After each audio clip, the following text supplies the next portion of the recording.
Fear Street Part 3, 1666 is the third and final installment in the series. It is once again directed by Lee Janiak. Once again, we are going backwards in time and we are getting an origin story for Sarah Fear.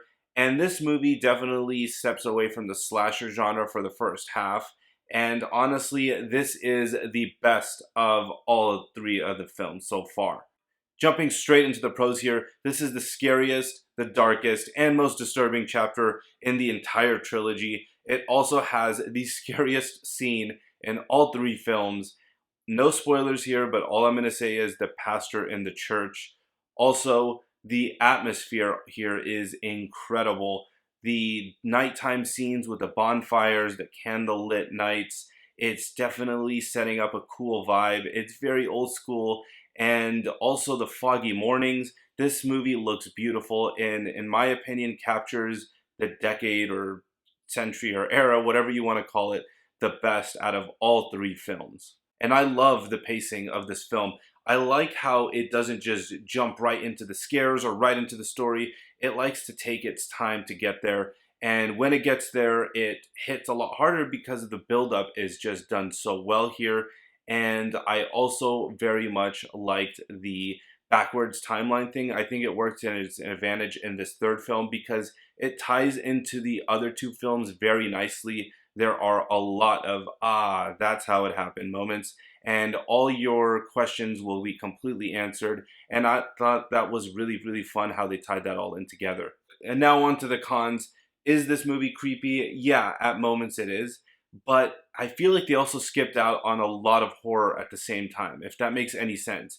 And the reason that will make sense when you watch it, I believe, is because there's really no witch action here. I was expecting to see like some actual witch stuff, but I didn't really get that from this movie. And I understand what they were trying to do and tie this and make this movie a certain way, but it just didn't hit for me. I feel like they skimped away from some of the really good horror elements that they could have had in this movie.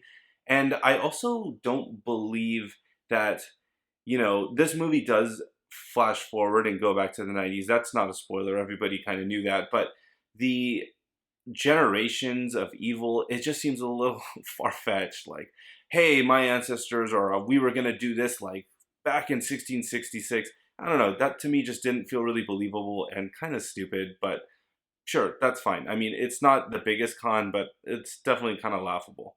Also, there's a bodily dismemberment scene, and the character is screaming in agony, rightfully so, of course. But then they kind of just are okay, no big deal. They just start talking like normal. They're not in pain, their voice isn't crackling or nothing. This body part is completely chopped off, and they're just walking around, running like everything's okay and just having normal dialogue. I found that really weird and just really stupid and takes you out of the movie for a second.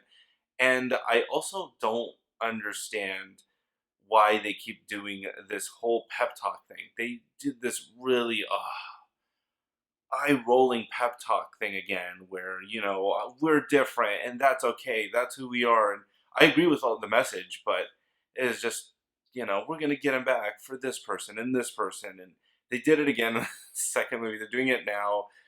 Whatever. I mean, I guess it is what it is. And then the movie turns into Home Alone.